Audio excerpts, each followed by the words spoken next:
আসসালামু আলাইকুম। ওয়ালাইকুম আসসালাম। ভালো আছো? আলহামদুলিল্লাহ। তোমার নাম কি? নাইম। নাইম। আমাদের এই হুন্ডার তেল ফুরে গেছে, বুঝছো? তেল ফুরে যায়, স্টার্ট বন্ধ হয়ে গেছে, আর যাইতে পারতেছি না। কারণ আমরা তো ভুল করে মানিব্যাগ নিয়ে আসি নাই। তোমার কাছে কি টাকা আছে? হ্যাঁ, টাকা নাই। তাহলে আমি তো ভাবছি মনে হয় তোমার কাছে টাকা আছে। তুমি কোথায় গেছিলে? হ্যাঁ, দোকানে কি কিনতে গেছিলে দেখি? ডিম। কয় টাকা আছে তোমার কাছে? 30 টাকা। 30 টাকা আছে। কত? 30। 30। 30 টাকায় তো তেল হবে না। হবে আপনার? তাহলে তেল তো নিতে সর্বনিম্ন তো তোমার 70 টাকা লাগবে, তাই না? তো তাহলে তুমি কি ওই 30 টাকা আমাকে দিতে পারবা? মানিব্যাগ তো ভুল করে রেখে আইছি। দিবা? দাও। তাহলে এই 30 টাকায় দাও। এই দাঁড়াও, তোমরা দাঁড়াও, এদিকে আসো। হ্যাঁ বলো। আমার হুন্ডার তেল ফুরাই গেছে, বুঝছো? হ্যাঁ। তো তেল ফুরাই গেছে, আমরা যাচ্ছিলাম আমাদের এক আত্মীয় বাড়ি। তোমার নাম কি? নাইম। নাইম।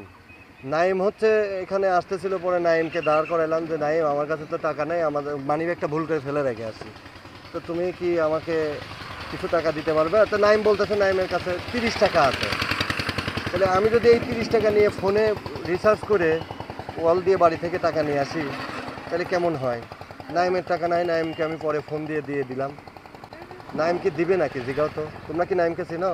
না চিনি না। তুমি দিবা? দাও তো। নাইম আমাকে 30 টাকা দিল। 30 টাকা দিয়ে আমি এখন কি করব? তাহলে ফোনে ভরবো নাকি আর কারো থেকে আর 40 টাকা নিয়ে তেল ভরবো? তোমরা বলো তো দেখি কি করা যায়। ফোনে ভরে বাইকের মানি ব্যাগ নিয়ে তেল ভরে বাংলায়। ফোনে ভরার পরে বাড়ি থেকে তো মানি ব্যাগ আনা যাবে না, বাড়ি থেকে ফোনে ভরে টাকা আনা যায়। কোনটা করলে ভালো হয় বলো তো? তোমার নাম কি? আমার নাম নামিম। তোমার নাম? মুবারক হোসেন। হ্যাঁ, মুবারক হোসেন। আর তোমার নাম? ফরাদ। ফরহাদ। কি ফরাদ। তোমার? তামিম। তামিম। মোবারক হোসেন, ফরহাদ, নাইম। নাইম আমাকে 30 টাকা দিল। ঠিক আছে নাইম, কিভাবে ফেরত দেবো তোমার টাকাটা বলো? বলো। দেওয়া লাগবে না। হ্যাঁ, দেওয়া লাগবে না। দেয়া লাগবে না? দেখছো কি বলে? এ টাকা নাকি আর দেওয়া লাগবে না। তুমি কোন ক্লাসে পড়ো?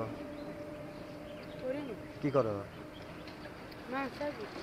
মাদ্রাসায় পড়তে এখন পড়ো না? হাফেজিয়া পড়তা? কয় কয় পারা হাফেজ পড়ছো?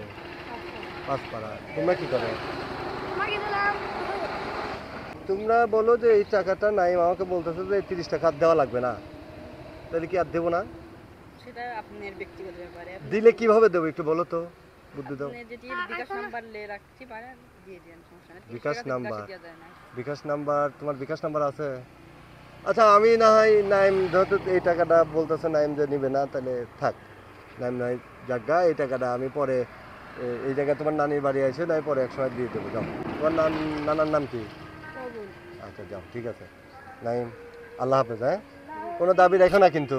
মন খারাপ হয়েছে? জি না। কষ্ট লাগতেছে জি না। যে 30 টাকা দিয়ে দিলাম, কষ্ট লাগতেছে? জি না। ঠিক আছে যাও তাহলে।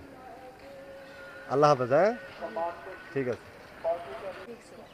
নাইম, আসো আসো, এদিকে আসো। নাইম, এখানে আসো। দেখছো নাইমের মন কত বড়। ছোট মানুষ হলে কি হবে? আমাকে বলছো যে এই 30 টাকা আর দেওয়া লাগবে না।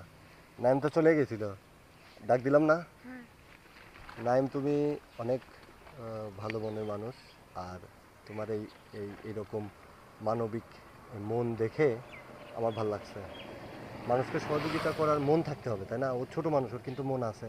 ও মাদ্রাসায় লেখাপড়া করছে, এখন লেখাপড়া করো না কেন? আমি করতে মন চায়। হ্যাঁ, ভালো লাগে তাহলে না। কি করবে? কাম করে। কি কাজ করবে? ওয়ার্কশপ। তো লেখাপড়া করে এসএসসি ইন্টার পড়ার পরে যা করার করো, এখন তো তুমি ছোট মানুষ, তাই না? আচ্ছা যাই হোক, এই নাও, এই তোমার 30 টাকা, তুমি ফেরত নাও। আমি তোমাকে পরীক্ষা করলাম, তোমার পরনে যে পায়জামা দেখছি, আমি ভাবছি যে তুমি তো মাদ্রাসার স্টুডেন্ট। দেখি আমি নাইমের সাথে একটু কথা বলি, দেখি নাইমের মনটা কেমন। আসলে মাদ্রাসায় যারা লেখাপড়া করে, হ্যাঁ, যারা হাফেজিয়া পড়ে বা মাদ্রাসায় লেখাপড়া, তাদের মন কিন্তু আমাদের থেকে বেশি নরম, ঠিক কিনা বলো? এটা নাইমের জন্য, এটা নাইম নাও, এটা তোমার, এইটাও তোমার। বড় হই, তোমার জন্য বড় হও, তোমার জন্য আমার দোয়া রইলো। হ্যাঁ ঠিক আছে, লেখাপড়া করো আগে, তারপরে কাজ করো।